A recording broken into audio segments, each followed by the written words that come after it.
오늘은 기독교의 기본 진리 첫 번째 시간입니다.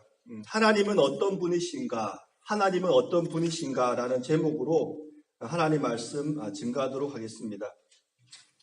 오늘은 이 주제에 대해서 첫 시간이기 때문에 이 주제에 대한 말씀을 나누기 전에 간략하게 서론적인 이야기를 먼저 말씀드리도록 하겠습니다. 전에도 한번 제가 설명을 해드린 부분입니다. 우리가 신앙생활을 하는 데 있어서 다음에 세 가지를 구별할 필요가 있습니다. Absolute, Conviction, Preference. Absolute라는 것은 절대적인 진리를 말합니다. 이것을 신학적으로는 교리라고 그러죠. 이 교리를 풀어서 말하면 기독교의 기본 진리가 되는 것입니다. 이 Absolute라는 것은 기독교 안에 있는 다양한 교단의 차이점에도 불구하고 공통적으로 믿는 것입니다. 예를 들어서 장로교 성도나 감리교 성도나 침례교 성도 상관없이 기독교인이라면 공통적으로 믿는 것이 바로 이 absolute, 절대적인 진리입니다. 만약에 이것을 믿지 않으면 기독교인이 아닌 것입니다. 반면에 conviction이라는 것은 확신하는 것입니다. 이것은 각 교단마다 다르게 확신하는 것입니다. conviction의 내용이 다르다고 해서 이단이 되는 것은 아니지만 각 교단이 중요하게 생각하는 가치관입니다. 예를 들면 침례교에서는 세례를 줄 때 침례 받는 사람의 몸을 물 속에 전부 다 담그지요. 하지만 장로교에서는 물로 그 위에 뿌리거나 붓거나 얹습니다. 왜냐하면 영적으로 같은 의미라고 생각하기 때문입니다. 교회를 구성하는 당회도 마찬가지입니다.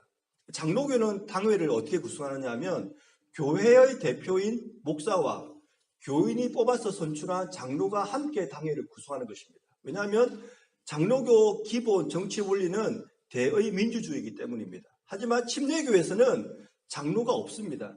가끔씩 한국 침례교회 장로님이라고 부르시는 분이 계실지 모르지만 실제로는 장로가 존재하지 않아요. 왜냐하면 침례교에서는 기본적인 정치 원리가 대의민주주의가 아니라 회중 정치를 하기 때문입니다. 이렇게 교단마다 다르게 중요하게 생각하는 가치관들이 있다는 겁니다. 지난 주일에 미세스임 우리 이민수 장로님의 친구분이 오셔가지고 예배를 같이 드렸습니다. 예배하고 교제가 끝난 다음에 주차장에서 제가 배웅을 해드리면서 짧게 말씀을 나누는데 저에게 이런 말씀을 하셨습니다. 본인의 남편은 감리교인이고 감리교를 너무나 이렇게 좀 선호하기 때문에 지금까지 감리교회에서만 예배를 드렸는데 오늘 장로교에서 예배 드려보니까 감리교에서 드렸던 예배와 별 차이점이 없었다고 저에게 말씀하시는 겁니다. 왜 그럴까요? 감리교 목사님이나 저나 컨빅션을 내용으로 해서 설교한 것이 아니라 앱솔루트를 내용으로 해서 설교를 했기 때문입니다. 마지막으로 preference입니다. 이것은 교회마다 선호하는 것입니다. 이것은 성경의 진리도 아니고 교단이 확신하는 것도 아닙니다. 교회마다 자유롭게 결정하면 되는 겁니다. 이것을 헬라어로 아디아포라라 그럽니다. 디아포라. 디아포라라 말에서 영어에 difference가 나왔습니다. 그러니까 차이점을 두는 것이지요. 다르게 생각하는 것이지요. 이것을 신학적으로 말하면 하나님께서 차이를 둬서 이렇게 하라고 말한 것이 바로 디아포라인데 디아포라는 것은 그렇게 할 필요가 없다는 것입니다. 자연스럽게 자유롭게 결정을 해도 된다. 그것이 바로 디아포라는 것입니다.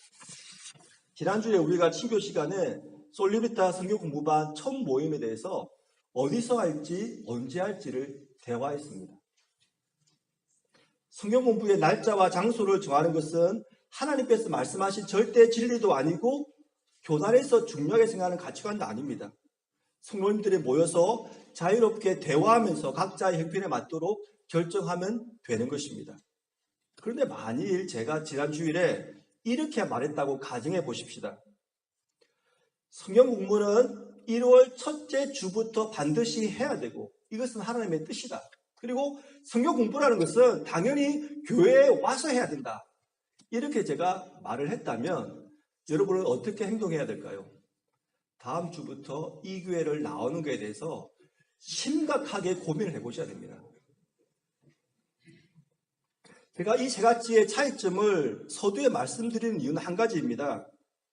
앞으로 제가 몇 달 동안 기독교의 기본 진리라는 주제를 가지고 말씀을 드릴 텐데 이 부분이 바로 absolute에 해당된다는 것입니다. 이것은 교단이나 교회가 결정하는 것이 아니라 성경에서 말하는 절대 진리라는 것입니다. 모든 그리스도인들이 공통으로 믿는 것이고 만약에 본인이 믿지 않으면 나는 그리스도인이 아니야 이렇게 말할 수가 있다는 것입니다. 제가 이번 주제 시리즈를 통하여 제 마음속에 한 가지 소원이 있습니다.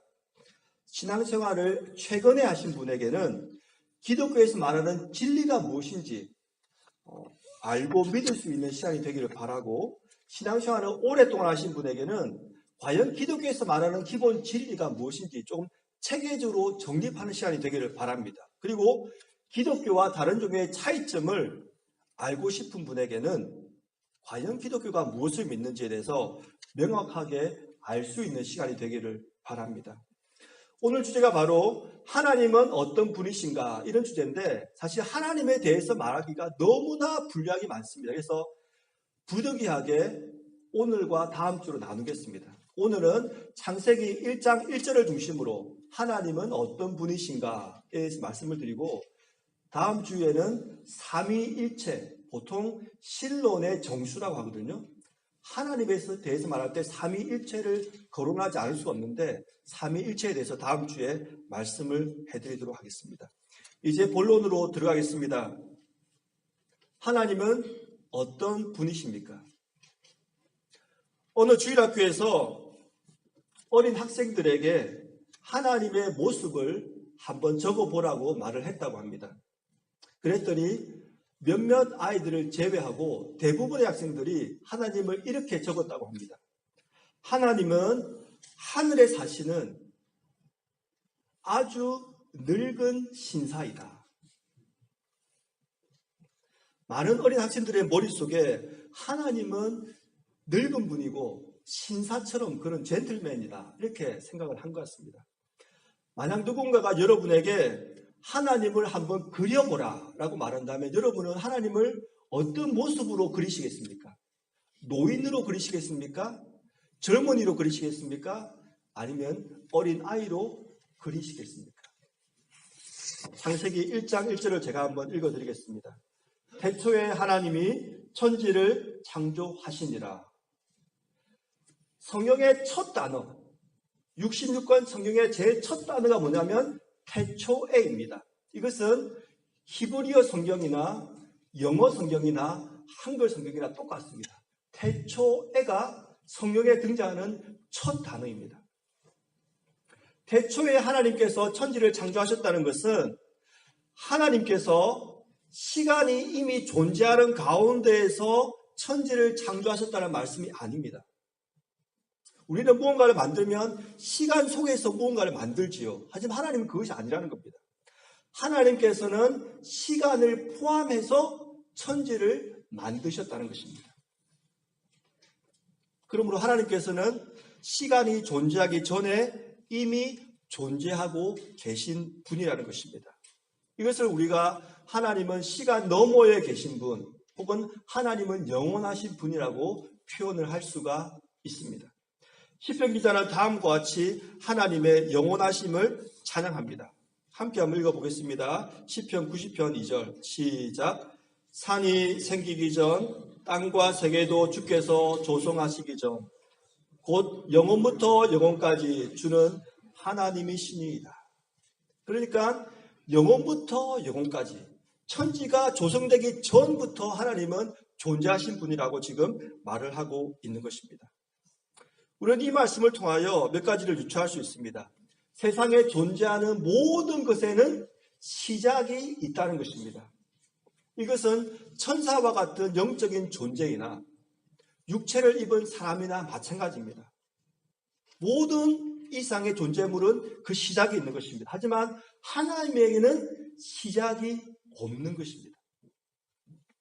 그리고 세상에 존재하는 모든 것은 과거와 현재와 미래라는 이 시간에 얽매여 있습니다.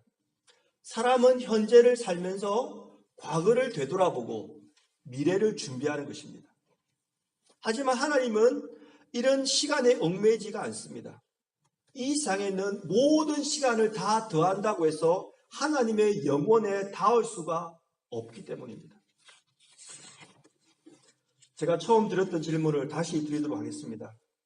만일 어떤 사람이 여러분에게 하나님을 그려보라고 말한다면 여러분은 이제 하나님을 어떤 모습으로 그리시겠습니까? 둘째는 하나님은 창조되지 않은 분이라는 것입니다. 제가 창세기 1장 1절을 다시 읽어보겠습니다. 태초에 하나님이 천지를 창조하시니라. 하나님께서 천지를 창조하셨다고 말씀하고 있는데 이 천지를 영어 성경으로 보면 조금 더 명확하게 그 뜻을 알 수가 있습니다. In the beginning, God created the heavens and the earth. 이게 보시면 하늘들과 땅을 지었다고 이렇게 말씀하고 있죠. 유대인들은 하늘이 3층으로 이루어져 있다고 믿고 있습니다. 첫째 하늘은 우리가 볼 수 있는 대기권입니다. 둘째 하늘은 이 대기권을 벗어난 별과 행성이 있는 우주 공간을 말합니다. 셋째 하늘은 영적인 존재가 살고 있는 하나님이 계시는 저 천국을 의미한다고 말을 하는 것입니다. 사도 바울이 환상 중에 이 셋째 하늘에 올라갔다 왔다고 고린도 후서에서 이야기한 적이 있습니다. 제가 한번 읽어드립니다. 무익하나마 내가 부득불 자랑하노니 주의 환상과 계시를 말하리라. 내가 그리스도 안에는 한 사람을 아노니 그는 14년 전에 셋째 하늘에 이끌려 간지라. 그러니까 이 사도 바울이 셋째 하늘, 천국을 갔다 왔다고 이야기를 하고 있는 것입니다. 그러니까 하나님께서 하늘들을 창조하셨다. 이 말씀이 무슨 말씀이냐면 우리가 지금 눈에 보이는 이 지구를 창조하셨을 뿐만 아니라 둘째 하늘인 저 우주에 있는 별과 행성들도 다 하나님께서 창조하셨고 우리 눈에 비록 보이지 않지만 그 셋째 하늘인 영적인 세계도 하나님께서 모두 다 창조하셨다라고 지금 말씀하고 있는 것입니다. 골로새서 1장 16절에서 17절 말씀 보니까 이렇게 기록되어 있습니다. 만물이 그에게서 창조되되 하늘과 땅에서 보이는 것들과 보이지 않는 것들과 혹은 왕권들이나 주권들이나 통치자들이나 권세들이나 만물이 다 그로 말미암고 그를 위하여 창조되었다. 이렇게 말하고 있습니다. 그러니까 하늘과 땅에 보이는 것, 보이지 않는 것 모든 것들을 하나님께서 창조하셨다라고 지금 말씀하고 있는 것입니다. 하나님께서 이렇게 보이는 것, 보이지 않는 것을 모두 창조하셨기 때문에 하나님은 창조되지 않은 분임에 분명한 것입니다. 왜냐하면 모든 것을 창조하신 분이 하나님이기 때문에 하나님은 그 창조물에 포함되지 않기 때문입니다. 세상에 많은 종교들이 있습니다. 그리고 그 종교들에는 자신들이 섬기는 신들이 있습니다. 그 모든 신들은 아무리 예배를 받고 찬양을 받을지라도 모두가 다 피조물임을 알 수가 있는 것입니다. 왜냐하면 하나님만이 창조되지 않은 분이고 다른 모든 존재는 하나님으로부터 창조된 존재이기 때문입니다. 그러므로 하나님만이 참 신이시고 다른 모든 신들은 우상임을 우리가 알 수 있는 것입니다. 그래서 열왕기하 19장 15절에 히스기야가 다음과 같이 기도합니다. 그룹들 위에 계신 이스라엘의 하나님 여호와여, 주는 천하 만국의 홀로 하나님이시라. 주께서 천지를 만드셨나이다. 하나님께서 홀로 하나님이신데 그 이유는 뭐냐면 주께서 천지를 만드셨기 때문에 하나님만이 피조물이 아니므로 홀로 하나님이다. 이렇게 말을 한 것입니다. 그 다음 보시면 시편 96편 5절입니다. 만국의 모든 신들은 우상들이지만 여호와께서는 하늘을 지으셨음이로다. 여기서 하늘도 바로 heavens, 하늘들이라고 나와 있죠. 영어 성경에. 그러니까 하나님께서 모든 것을 만드셨기 때문에 하나님은 참신이시고 다른 모든 것은 피조물, 즉 우상이라고 성경은 분명히 우리에게 가르치고 있는 것입니다. 사랑하는 성도 여러분, 우리가 교회 밖으로 나가서 사람들에게 예수님을 믿는 것만이 구원을 받을 수 있는 방법입니다. 이렇게 말하면 많은 세상 사람들은 우리에게 기독교를 편협한 종교, 이기적인 종교라고 비난을 할 것입니다. 그런데 우리가 신약에 나오는 예수님의 십자가와 부활에까지 가지 않더라도 성경의 제일 첫 권, 성경의 제일 첫 장, 성경의 제일 첫 구절만 보더라도 하나님 외에 다른 모든 것들은 하나님께서 창조하신 피조물임을 우리가 분명히 알 수가 있는 것입니다. 마지막으로 하나님은 어떤 분이십니까? 홀로 계시지 않은 분입니다. 제가 마지막으로 창세기 1장 1절을 다시 읽어드리겠습니다. 태초에 하나님이 천지를 창조하시니라. 우리가 한글 성경으로 이 부분을 읽을 때 아무 문제가 없습니다. 그리고 영어 성경으로도 이 부분을 읽을 때 아무 문제가 없습니다. 하지만 여러분께서 이상하게 들으실지 모르지만 성경의 제일 첫 문장은 문법적인 오류로부터 시작합니다. 문법적으로 틀린 문장이라는 말입니다. 그래서 한글이나 영어 성경에 나타나지 않고 히브리어 성경 원어를 보면 분명히 알 수가 있습니다. 왜냐하면 창세기 1장 1절에 사용된 하나님은 히브리어로 엘로힘인데 이것은 복수형입니다. 단수가 아니라 복수라는 말입니다. 그런데 그 주어에 해당되는 동사는 복수 동사가 아니라 단수 동사가 사용된 것입니다. 복수 주어에 단수 동사가 사용되었습니다. 여러분의 이해를 돕기 위해서 have를 넣은 영어 문장을 제가 한번 읽어드리면 이해가 조금 더 쉬울 것 같습니다. 영어로 보면 God created the heavens and the earth 에 있는데 God은 복수니까 they로 바뀌었습니다. They have created the heavens and the earth. 이게 맞는 문장이지요. 그런데 지금 히브리어 성경에 어떻게 되어 있냐면 They has created the heavens and the earth. 이렇게 되어 있다는 것입니다. 왜 이렇게 첫 문장부터 문법적으로 틀린 문장을 성경이 기록하고 있을까요? 이유는 간단하지만 굉장히 중요합니다. 왜냐하면 하나님은 한 분이시지만 성부 하나님, 성자 예수님, 성령 하나님 이렇게 삼위로 존재하시기 때문입니다. 세 인격이 한 분으로 존재하신다는 것입니다. 그래서 우리가 하나님에 대해서 하나님은 세 분이다 이렇게 말해도 안 되지만 하나님을 성자, 성부, 성령 이렇게 삼위로 구분하지 않아도 안 되는 것입니다. 이것은 인간의 이성으로 이해할 수가 없는 부분이죠. 하지만 이것이 신론에 있어서 가장 중요한 부분입니다. 이 삼일체에 대해서 제가 다음 주에 조금 더 자세하게 설명을 해드리겠습니다. 하지만 우리가 여기서 한 가지 질문을 해야 합니다. 그렇다면 왜 창세기 1장 1절에서 문법적인 오류를 범하면서까지 삼일체 하나님을 말하면서 전하고자 하는 내용은 무엇일까요? 제가 사실 지금 문법적 오류라는 말씀을 드렸는데 이것은 순전히 인간적인 언어입니다. 왜냐하면 하나님의 그 존재의 신비를 인간의 언어로 담을 수 없기 때문에 제가 문법적 오류라고 그랬지 하나님의 관점으로 봤을 때는 자연스러운 것이죠. 우리는 이 문법적 오류에서 최소한 세 가지를 발견할 수 있다고 봅니다. 첫 번째가 뭐냐면 창조 사역에 성부, 성자, 성령 이 삼일체 하나님이 모두가 참여하셨다는 것입니다.